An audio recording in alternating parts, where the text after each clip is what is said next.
और प्रयागराज में बतौर एसएसपी तैनात किए गए आईपीएस अफसर अभिषेक दीक्षित के कार्यकाल को करीब 2.5 महीने में चलता कर दिया गया।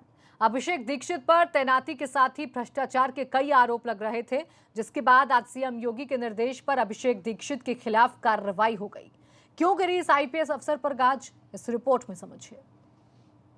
नवाबगंज में इस तरह की सूचना मिली थी एक सब इंस्पेक्टर के खिलाफ कि उस थाने के टॉप 10 अपराधी से उनकी साठगांठ है, तो उनके निलंबन की कार्रवाई की है। आगे विभागीय कार्रवाई प्रचलित है उनके खिलाफ। इसके अलावा जो 2 और लोग आप पूछ रहे हैं, उन दोनों लोगों के खिलाफ भी इसी तरह की शिकायत थी। विशेषकर जनता से दुर्व्यवहार करने की शिकायत के आधार पर उनकी जाँच कराई गई और जाँच के बाद उनके निलंबन की कार्रवाई हुई। अपने माथा भ्रष्ट पुलिसकर्मियों के खिलाफ एक्शन लेकर खुद अपना महिमा मंडन करने वाले ये हैं प्रयागराज के पूर्व एसएसपी अभिषेक दीक्षित, जिन्हें भ्रष्टाचार के आरोप में सीएम योगी आदित्यनाथ के निर्देश पर सस्पेंड कर दिया गया।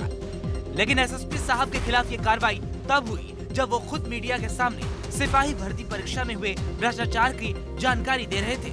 थाना नवाबगंज में इस तरह की सूचना मिली थी एक सब इंस्पेक्टर के खिलाफ कि उस थाने के टॉप 10 अपराधी से उनकी साठगांठ है और किसी तरह का बेनिफिट भी उनसे लेते हैं। जांच में पाया गया कि एकोमोडेशन और व्हीकल, ये दोनों इस तरह के बेनिफिट लेते हैं और तमाम तरह की उनकी साठगांठ पाई गई। तो प्रथम दृष्टया वो जांच कराने के बाद जब प्रथम दृष्टया दोषी पाए गए तो उनके निलंबन की कार्रवाई की है। आगे विभागीय कार्रवाई प्रचलित है उनके। इसके अलावा जो 2 और लोग आप पूछ रहे हैं, उन दोनों लोगों के खिलाफ भी इसी तरह की शिकायत थी। विशेषकर जनता से दुर्व्यवहार करने की, अपराधियों के साथ साठगांठ करके फर्जी मुकदमों में फंसाने की लोगों को और आपराधिक तत्वों से मिलीभगत की, इस तरह की शिकायत के आधार पर उनकी जांच कराई गई और जांच के बाद उनके निलंबन की कार्रवाई हुई।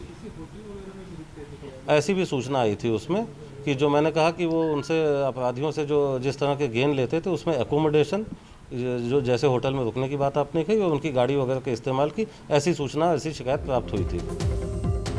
अभिषेक दीक्षित करीब 2.5 महीने पहले 16 जून को ही प्रयागराज के एसएसपी पद पर तैनात किए गए थे। लेकिन तैनाती के साथ ही अभिषेक दीक्षित सस्पेंड चल रहे एक सब इंस्पेक्टर को बहाल करने को लेकर विवादों में आ गए थे, जिसे जून के महीने में ही फुटपाथ पर सब्जी बेचने वालों की दुकान रौंदने के आरोप में सस्पेंड कर दिया गया था। जबकि इस घटना के आरोपी सब इंस्पेक्टर पर खुद सीएम योगी के निर्देश पर कार्रवाई हुई थी। इसके अलावा अभिषेक दीक्षित पर बाहुबली अतीक अहमद के मामलों में भी ढुलमुल रवैया अपनाने का आरोप है। अभिषेक दीक्षित यूपी के मिर्जापुर के रहने वाले हैं और 2006 बैच के तमिलनाडु कैडर के आईपीएस अफसर हैं, जिन्हें डिपोटेशन पर यूपी लाया गया था और पहली पोस्टिंग पीलीभीत में हुई थी, जहां कोरोना के दौरान वो सड़क पर थाली बजाने को लेकर चर्चा में आए थे। तमिलनाडु में तैनाती के दौरान भी अभिषेक दीक्षित पर भ्रष्टाचार के आरोप लगे थे। जून महीने में अभिषेक दीक्षित की प्रयागराज की कमान संभालने से पहले सत्यार्थ अनिरुद्ध प्रयागराज के एसएसपी थे, जिन्हें खुद कोरोना गाइडलाइंस का उल्लंघन करने के आरोपों के बाद जून के महीने में पद से हटा दिया गया था और अब करीब 2.5 महीने के बाद एक बार फिर प्रयागराज के एसएसपी को बदल दिया गया है। प्रयागराज से एबीपी गंगा के लिए मोहम्मद मोइन की रिपोर्ट। वैसे तो यूपी में अपराधियों पर पुलिस का प्रहार जारी है। डर से कई अपराधी खुद ब खुद सरेंडर या इलाका छोड़कर भाग गए हैं, लेकिन कुछ दबंग तो मानो कानून का खौफ ही उनमें नहीं है। ताजा मामला प्रतापगढ़ का है, जहां एक दबंग कैबिनेट मंत्री मोती सिंह का खुलेआम जान से मारने की उनको धमकी दे रहा है। आपको बता दें कि महीने भर पहले आसपुर देवसरा के ब्लॉक प्रमुख पति गैंगस्टर सभाजीत यादव की संपत्तियां कुर्क हुई थीं। बाद में प्रशासन ने उसे फरार घोषित कर 25,000 का इनाम भी घोषित किया था। धमकी देने वाला शख्स सभापति यादव को अपना मामा बताकर सरेआम धमकी दे रहा है। चंदन यादव बगड़ करौदी ब्लॉक के रहने वाला हूं। मैं बता रहा हूं कि हमारे मामा हैं, लेकिन सभापति यादव मेरे मामा लगते हैं। अगर उनको कुछ हुआ तो मैं सीधे मोती सिंह को इनकाउंटर करूंगा। मैं इस तरह करके जा रहा हूं। बस व्यक्ति के द्वारा माननीय मंत्री जी के संबंध में कुछ टिप्पणियां की गई हैं और एक धमकी उसके द्वारा जारी की गई है।